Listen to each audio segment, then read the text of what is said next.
Hello everyone, in this video I will show you about the Measure Log. The Measure Log is a central platform to track and communicate all development workflow activities for a measure, such as announcement, submitting a measure package plan, adding or resolving a review comment, or a measure status progression.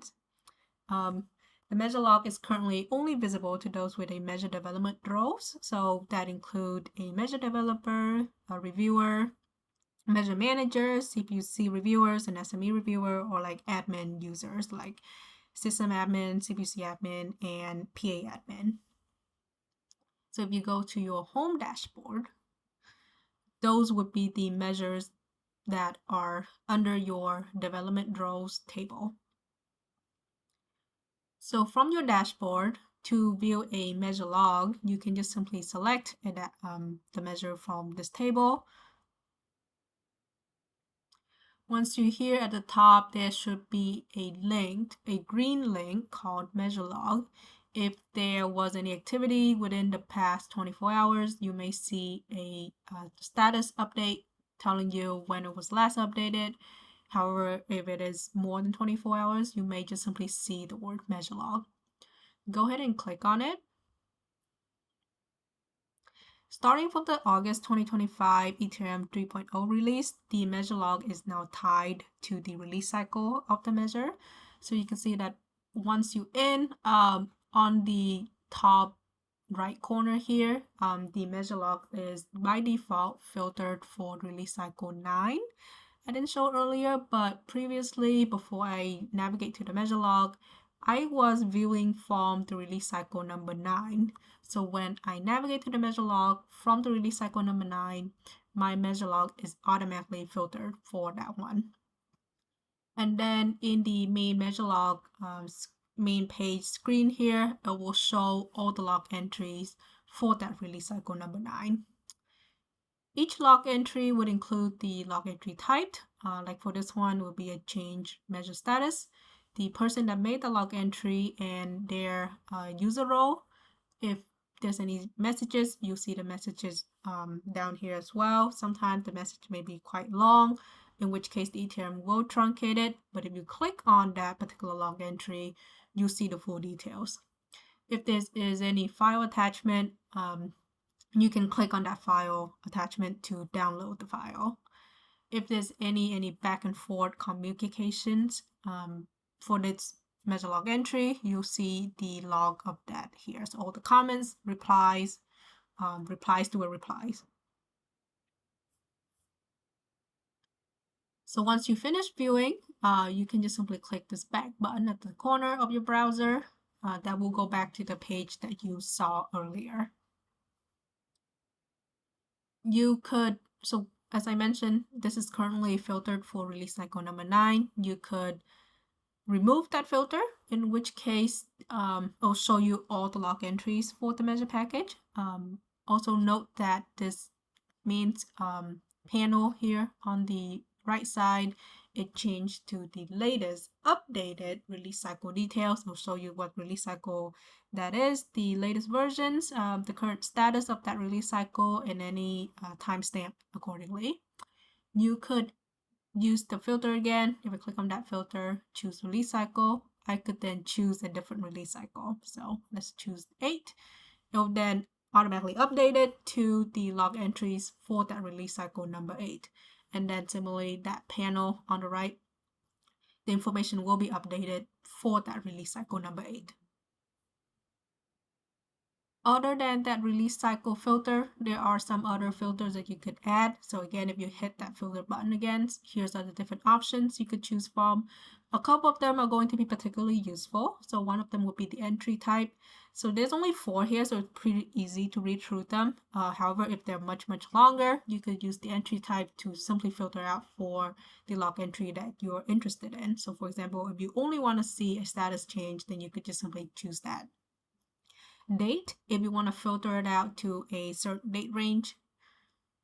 Has attachments, if you know that someone uploaded some kind of a file to this measure log, you can use that filter to find that the log entry that has an attachment, so you could go ahead and download it. And then last one, resolved. to move a measures or to move a release cycle to certain statuses such as submitted to CPUC, resubmitted to CPUC, or CPUC approved, all log entries must be resolved.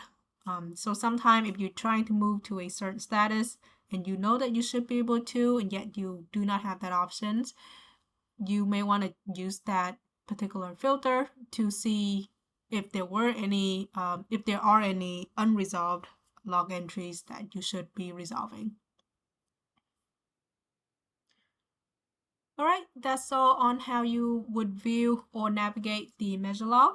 Next, I will demonstrate how to perform various workflow tasks in this measure log. Some of the log entries are automatic. So if you had any actions like releasing an assignment, taking an assignment, publishing or unpublishing a measures, the ETRM will automatically create that log entry for you, so you don't have to do any manual task here. However, there are a couple of tasks where you are be able to do. And then that first task I'm going to show is how you would add a measure log entry.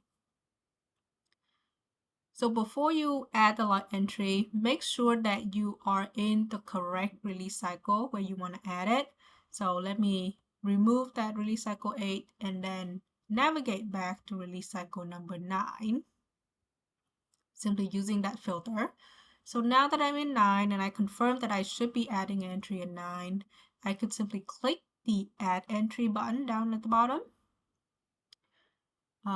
The release cycle drop box, it should automatically by default show the release cycle that you were viewing from.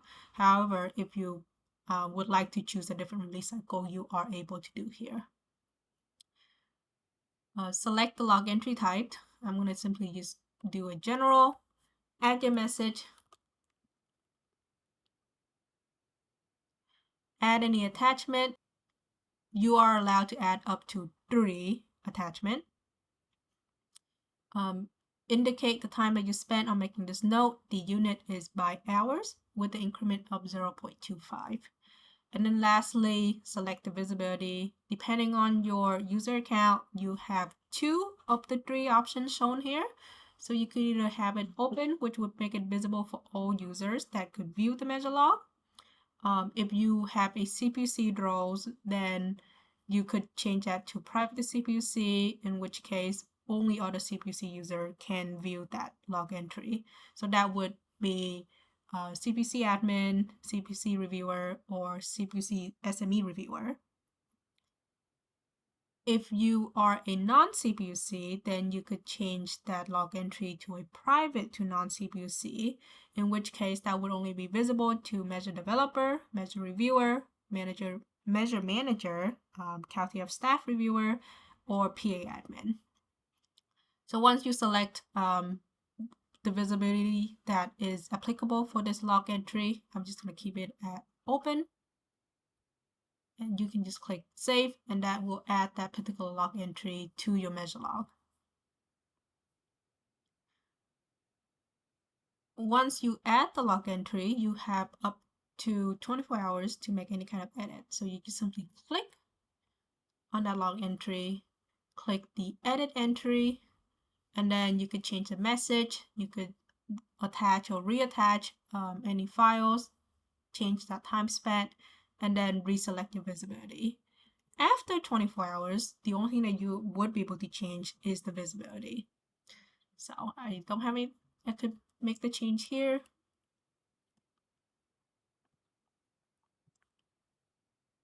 Click save.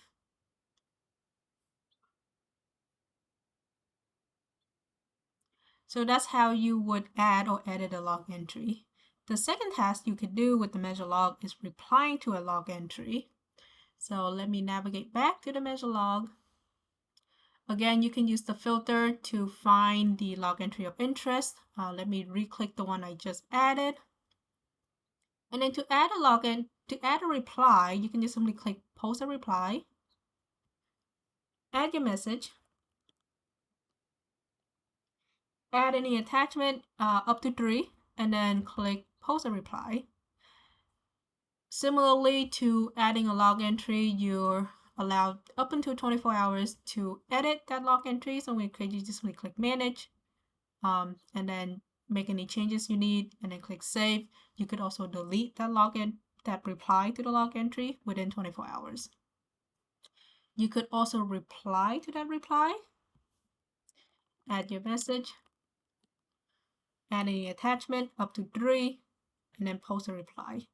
When you do a nested reply like this, the second level hierarchy is the maximum you could go.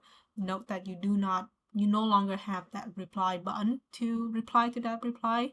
However, you could add more reply to this level, or you could reply to this reply and then make it in the same level as that. You just cannot go any further. Right, that's all on adding a reply to a log entry. The next task is updating the release cycle status. This is one of the change from the August 2025 Ethereum 3.0 release, in which statuses are now tracked at the release cycle level. So with that, I will go back to the main measure page. So from here, if you want to update the status of a release cycle, first of all, ensure that you are in the correct release cycle, either by using the version history, or later you could, navigate it from the measure log. I want to continue changing the status for release cycle number 9, so I'm going to remain in release cycle number 9. And then from here, I could either click the measure log to go to the measure log, or I could click this green gear icon next to the measure name and then select change status. Both of that option will bring you back to the measure log. And then you can see that the measure log is automatically filtered for release cycle number 9 because that's where I came from. If you need to change the release cycle, go ahead and make the change from the filter here. This is to ensure that you are supposed to be where you should be and you are in the correct release cycle before you make any kind of changes to the measure log. So now to make the status change, click on the change status. The release cycle drop down box, it should show that 9 because that was what the measure log was filtered for. If needed, you could go ahead and make the change here, although I would say best practice is to do it outside of the measure log so that you are intentional about the changes that you made. So I'm going to keep it at 9, and then before I move on, just note that some of these release cycle has an asterisk next to it. Those are published release cycles, and since they're published, they cannot have their status change. You can see that little note here. So I'm going to go back to 9. So when I do that, the information down here should reflect the information for release cycle 9. So I'm currently at the manager review status, and this drop down box, depending on my account type, will show me the various options that I allow to move this release cycle into. So I'm currently at manager review. Here's are the different allowable options. I'm going to go ahead and choose CalTF staff review just because I'm going to add my message.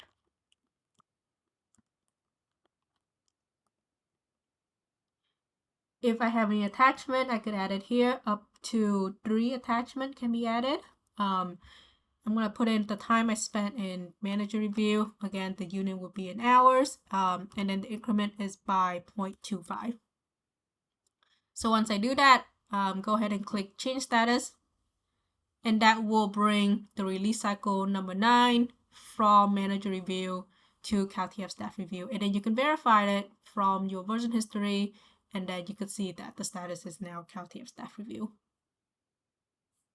All right, that is the end of the training on the measure log.